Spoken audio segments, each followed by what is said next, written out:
Hello students, so this is our next lecture. Just like Indian polity, I am starting modern Indian history as well through more than 500 plus PYQs. So we will be covering modern Indian history through these not previous year questions, ये MCQs की series है ना. As you know, MCQs important है as well as explanation is also important है ना, क्योंकि उसमें मैं पेरिफेरल या फिर रिलेटेड चीज़ें आपको कवर करवाऊंगी जिससे आपको याद करने में आगे हेल्प मिलेगी. Okay, and you people are liking the lectures and I feel very good. 33 subscribers हो चुके हैं and let's create a very good study space. I keep learning from you people, you keep learning from my knowledge और हम इस तरह से we will crack this exam and hopefully I have high hopes. यार मैंने उस यही सोच के ये चैनल क्रिएट किया है एंड एज़ यू नो इधर उधर का कुछ भी कंटेंट में नहीं डाल रही हूँ. I am holding my self कि नहीं, कुछ भी अननेसेसरी स्टफ़ हमें इसमें डिस्कस नहीं करना है. इवन दो रोज़ मुझे आइडियाज़ आते रहते हैं but let's keep it I mean for study purpose, मतलब आप लोगों को जितनी हेल्प मिल सके उस पर्पज़ से इसको रखते हैं. So the first question, consider the following fruits: papaya, pineapple, guava. How many of the above were introduced in India by the Portuguese in the 16th and 17th century? Only one, only two, all of the three, none of the above. बताइए. So the right answer here is all of the three.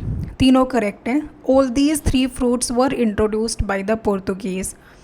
In fact, Portuguese were the main introducers of these crops. Actually हुआ क्या था? You know that in 1498 Vasco da Gama reached Calicut. So Portuguese were not only traders. ये सिर्फ और सिर्फ traders नहीं थे. They used to exchange things. They were part of a big purpose. They were part of this Columbian exchange. Columbian exchange में क्या किया जाता था? There used to be trade of crops, plants, animals, fruits. कहाँ से कहाँ तक? America's जो कि न्यू वर्ल्ड था से ओल्ड वर्ल्ड तक. ओल्ड वर्ल्ड में कौन कौन से थे?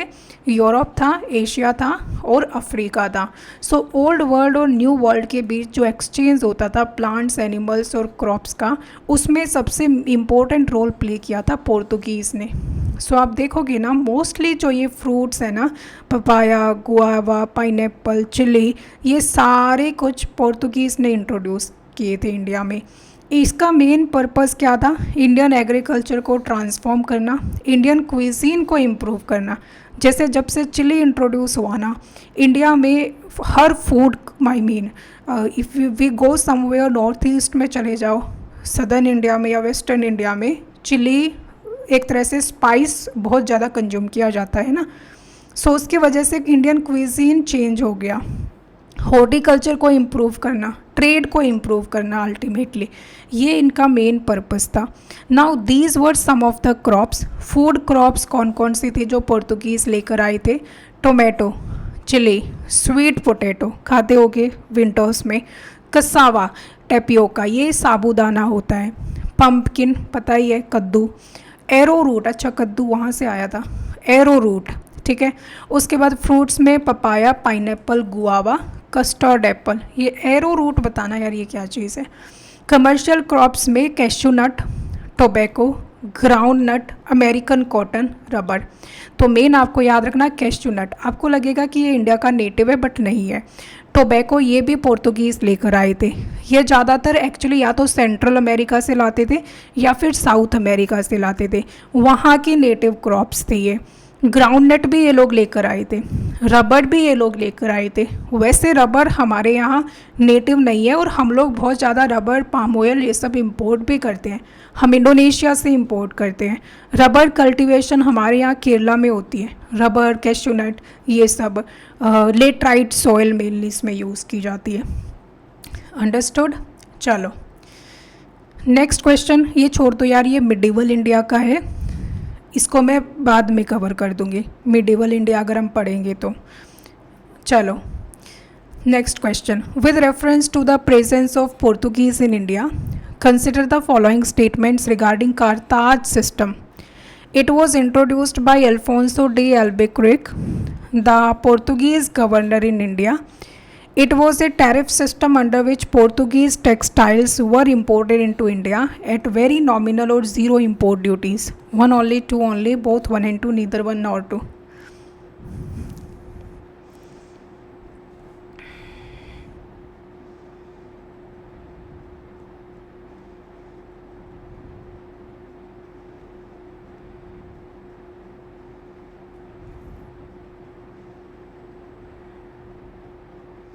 Okay, so what should be the right answer here?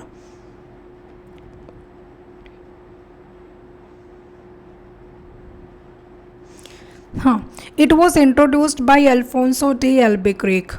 सही है ये कारताज सिस्टम. एक्चुअली क्या हुआ था, when the Portuguese establish their presence in India ना after in 1498 when Vasco da Gama arrived at Calicut, उनका ऑब्जेक्टिव पता है कि मेयरली ट्रेड तो था नहीं. They wanted to dominate maritime trade, they wanted to dominate maritime commerce in the Indian Ocean. Indian Ocean में trade के ऊपर उनको मोनोपोली चाहिए थी, वो कंट्रोल करना चाहते थे, क्योंकि इनिशियली इनके पास बड़ी टेरिटरी नहीं थी. सो इसलिए इनके पास क्या था, लेकिन पावरफुल नेवी थी. नेवी इनकी बहुत पावरफुल थी. So they relied on their powerful navy, और नेवी के थ्रू ये सी रूट्स को कंट्रोल करते थे. So in order to further enforce their dominance, इन्होंने एक कारताज सिस्टम इंट्रोड्यूस किया था. ये सिस्टम नेवल लाइसेंसिंग सिस्टम था, naval licensing system. And why this is important? Because it becomes the foundation stone of Portuguese maritime policy in Asia. ये maritime ocean को, मतलब आई मीन टू से Indian ocean के maritime trade को dominate करना चाहते थे. इनके पास पावरफुल नेवी थी, तो ये कारताज सिस्टम लेकर आए जो कि एक नेवल लाइसेंसिंग सिस्टम था. इसमें एक्चुअली एक पास होता था, नेवल पास, या आप यूँ समझ लो सेलिंग परमिट होता था. Selling permit Portuguese authorities issue करते थे. किसको? जो भी मर्चेंट्स इंडियन ओशियन को क्रॉस करते थे उनको. हर मर्चेंट वेसल जो ट्रेड करना चाहता था, चाहे वो इंडियन हो, चाहे अरब हो, चाहे पर्शियन हो, या कोई भी एशियन ट्रेडर हो, उसको ये पास लेना पड़ता था, उसको ये सेलिंग परमिट लेना पड़ता था पोर्तुगीज से. और इस कारताज में ना इम्पोर्टेंट डिटेल्स होते थे, जैसे कि शिप का नाम क्या है, उसके कैप्टन का नाम क्या है, कार्गो में क्या लेकर जाया जा रहा है, उसने रूट क्या फॉलो किया है, उसकी डेस्टिनेशन क्या है. सो पोर्तुगीज़ जो थे बेसिकली रेगुलरली इंस्पेक्ट करते रहते थे सी को, कौन वहाँ से जा रहा है, कौन आ रहा है, और कोई भी शिप जो कारताज के बिना सेल करता था उसको कैप्चर कर लेते थे, उसके कार्गो को कॉन्फिस्केट कर लेते थे और उसको कई बार डिस्ट्रॉय भी कर देते थे. तो मेनली ये पोर्तुगीज़ मोनोपोली एस्टेब्लिश करने के लिए था over maritime trade, strategic sea routes को कंट्रोल करने के लिए, लाइसेंसिंग के थ्रू. आई बात समझ में? सो सेकेंड ऑप्शन गलत है, इसमें कोई टैरिफ सिस्टम एज सच नहीं था. ये सिर्फ एक नेवल परमिट था, सेलिंग परमिट था, जो कि मर्चेंट वेसल को जो इंडियन ओशियन से जा रहा होता था. इसमें सारी डिटेल्स होती थी उस शिप के बारे में, कैप्टन के बारे में, जो ले जाया जा रहा है उसके बारे में, जो रूट है उसके बारे में, जो डेस्टिनेशन है उसके बारे में.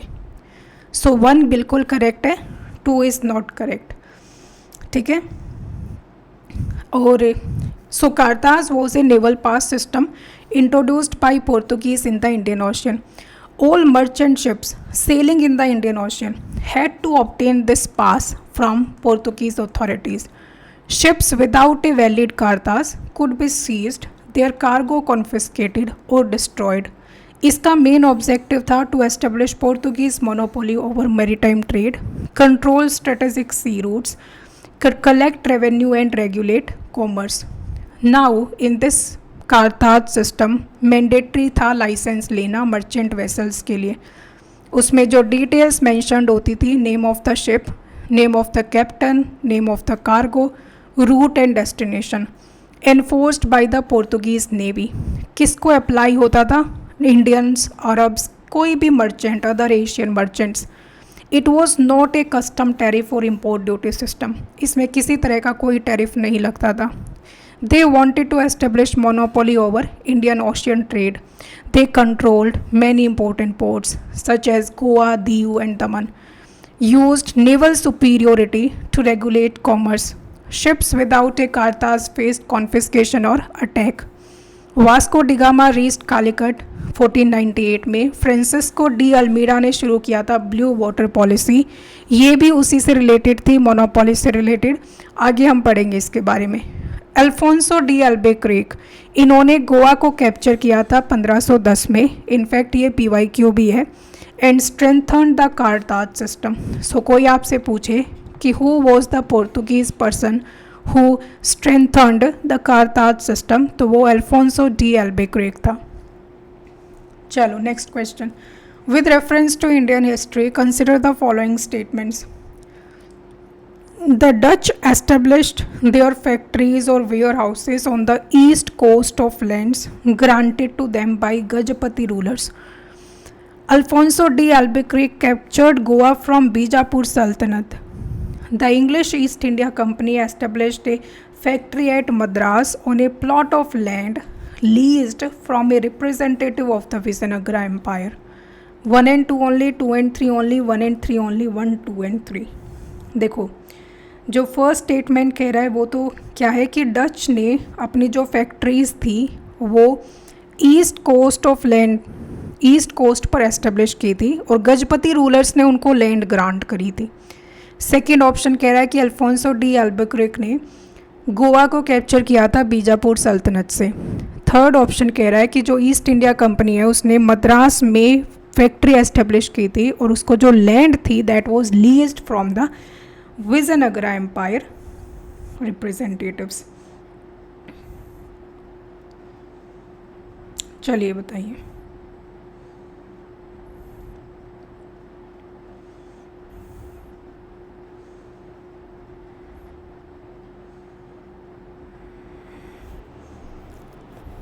देखो फर्स्ट ऑप्शन में लेट मी टेल यू, जो डच ईस्ट इंडिया कंपनी थी वो अराइव हुई थी 1902 में, अर्ली 17th सेंचुरी में. इनका मेन पर्पस था स्पाइस ट्रेड, कमर्शियल एक्सपांशन और स्पाइस ट्रेड. इनके जो मेजर ट्रेडिंग पोस्ट थे ना वो वेस्ट कोस्ट पर थे, जैसे कि सूरत हो गया, सूरत, कोची, भरूच, है ना. तो इन जगहों पर इन्होंने अपने ट्रेडिंग सेंटर्स एस्टेब्लिश किए थे. ईस्ट कोस्ट पर नहीं थी, है ना, ईस्ट कोस्ट पर नहीं थे. सो इस करके हमारा जो फर्स्ट स्टेटमेंट है वो गलत हो जाता है. और फ्रेंड्स ये भी चीज़ याद रखना, ईस्ट और वेस्ट बहुत बार ना ये एक्सचेंज करके लिखा जाता है ना. तो यहाँ पर भी ईस्ट की जगह वेस्ट आएगा. और फर्स्ट गलत होते ही ना अपना ये सारा कैंसिल, ये सारा cancel. 2 and 3 is the right answer.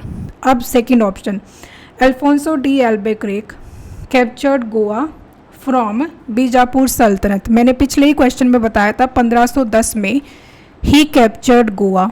He also introduced कारताज सिस्टम. ठीक है, इसने ना बीजापुर सल्तनत को हरा दिया था. उस टाइम पर जो बीजापुर सल्तनत थी it was under Yusuf Adil Shah and he made Goa as the capital of Portuguese India.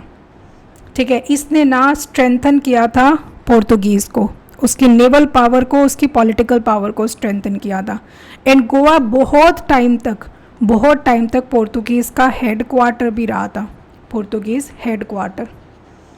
Understood. अब statement 3, English East India company ने मद्रास में फैक्ट्री एस्टेब्लिश की थी और की थी 1639 में. उस टाइम पर नायक रूलर, मतलब विजयनगरा की नायक रूलर कोई होता था, लोकल नायक रूलर, नायकाज थे, मतलब वो फ्यूडेटरीज थे, एक तरह से रिप्रेजेंटेटिव्स मान सकते हो. विजयनगरा किंगडम के फ्यूडेटरीज थे, रिप्रेजेंटेटिव्स थे नायकाज, नायक से एक तरह से. तो उनसे उन्होंने लैंड लीज पर ली थी, मद्रास में फैक्ट्री एस्टेब्लिश करी थी. अंडरस्टूड. एक बाद में फिर फोर्ट सेंट जॉर्ज भी बनवाया था 1640 में. ठीक है, तो थर्ड ऑप्शन करेक्ट है, सेकंड ऑप्शन करेक्ट है. Now let's see some of the explanations. C, जो यूरोपियन ट्रेडिंग कंपनीज है ना इंडिया में आई थी 16th and 17th सेंचुरी में, उससे एक नया फेज शुरू हुआ था, मेनली किसका, ट्रेड का. ट्रेड किस में, स्पेशली एक तो स्पाइसेस में, एक टेक्सटाइल में ट्रेड, और भी जो वैल्यूएबल कमोडिटीज़ होती थी। So over a period of time जो यूरोपियन पावर्स थे उन्होंने यहाँ पर पॉलिटिकल इन्फ्लुएंस एस्टेब्लिश करना शुरू कर दिया था। आप देख सकते हो सबसे पहले पोर्तुगीज़ आए, फिर डच, इंग्लिश, फ्रेंच, डानिश, ये इन सारों के बारे में हम सबसे ज़्यादा पढ़ते हैं। सो जो डच ईस्ट इंडिया कंपनी थी ना, ईस्ट इंडिया कंपनी, ये VOC क्या है एक्चुअली, ये कुछ फ्रेंच ही नाम है ना, ज़्यादा ज़रूरी नहीं है फुल फॉर्म याद करना। ये 1602 में, आप जस्ट मतलब इसी का फ्रेंच में वो है, ये फ्रेंच में ट्रांसलेशन है ना। So Dutch East India company establish हुई थी 1602 में। इसका मेन पर्पस था स्पाइस ट्रेड को कंट्रोल करना एशिया में। जैसे पहले पोर्तुगीज़ आए थे, पोर्तुगीज़ का मेन फोकस ना टेरिटोरियल एक्सपांशन पर हो गया था। ट्रेड उनका प्राइमरी था, बट बाद में वो टेरिटरीज एक्सपांड करने लग गए थे। बट डच जो थे ना, डच इनका इंटरेस्ट सिर्फ कमर्शियल था, प्रॉफिटेबल ट्रेडिंग नेटवर्क में, ये सिर्फ ट्रेड करना चाहते थे, ये कमर्शियल एक्सपांशन में बिलीव करते थे। इनकी जो मेजर ट्रेडिंग पोस्ट थी ना, वेस्ट कोस्ट पर सूरत, भरूच एंड कोचिन थी, है ना। और बाकी ईस्ट कोस्ट में एक तो मसूलीपट्टनम, एक पुलिकट, एक नागापत्तिनम। पुलिकट ये हेडक्वार्टर भी बना था, हेडक्वार्टर ऑफ डच। ठीक है। अब यहाँ पर ना एक चीज़ हमें याद रखनी है। अच्छा, मैंने आपको बताया था कि इन्होंने ईस्ट कोस्ट पर फैक्ट्रीज एस्टेब्लिश नहीं करी थी, ऐसा नहीं है एक्चुअली। ईस्ट कोस्ट पर जो फैक्ट्रीज एस्टेब्लिश करी थी ना, वो गजपति रूलर्स की लैंड पर नहीं थे, है ना। ये इस यहाँ पर मेनली है, ये याद रखना कि ये जो वेस्ट कोस्ट की फैक्ट्रीज थी ना, these belong to the Gajapati rulers land granted by the Gajapati rulers. Actually Gajapati rulers ये उड़ीसा के थे, है ना, उड़ीसा के थे। और ईस्ट कोस्ट वाली फैक्ट्रीज इनकी नहीं थी। ईस्ट कोस्ट पर फैक्ट्रीज एक्चुअली गोलकोंडा सल्तनत की थी। They obtain permission from the Golconda सल्तनत, और भी जो साउथ इंडियन रूलर्स थे। देयरफॉर ईस्ट कोस्ट की फैक्ट्रीज का जो लिंकेज है वो गजपति रूलर्स के साथ नहीं जाता है ना। हालांकि ये बहुत ज़्यादा डीप हो गया, इतना UPSC डीप में जाएगा नहीं। जस्ट रिमेंबर कि जो वेस्ट कोस्ट वाली फैक्ट्रीज थी ना, these were given by the Gajapati rulers of Orissa, ठीक है। और बाकी जो ईस्ट कोस्ट की थी, these were granted by the Golconda सल्तनत। अंडरस्टूड। ये तो हो गया हमारा first option. Now the second option, Alfonso de Albuquerque ने गोवा को कैप्चर किया 1510 में, बीजापुर सल्तनत को हरा दिया था। यूसुफ आदिल शाह के अंडर गोवा को कैपिटल बनाया पोर्तुगीज़ इंडिया का। इससे पोर्तुगीज़ का जो पॉलिटिकल एंड नेवल पावर है स्ट्रेंथन हुआ। गोवा बहुत लंबे टाइम तक पोर्तुगीज़ का हेडक्वार्टर रहा, ठीक है। तो सेकंड स्टेटमेंट करेक्ट है। English at Madras, English East India company ने मद्रास फैक्ट्री एस्टेब्लिश की 1639 में। Land was obtain from a local Nayaks were representatives of the Vijayanagara empire. बाद में 1640 में एक फोर्ट सेंट जॉर्ज भी बनाया गया, तो ये भी करेक्ट है।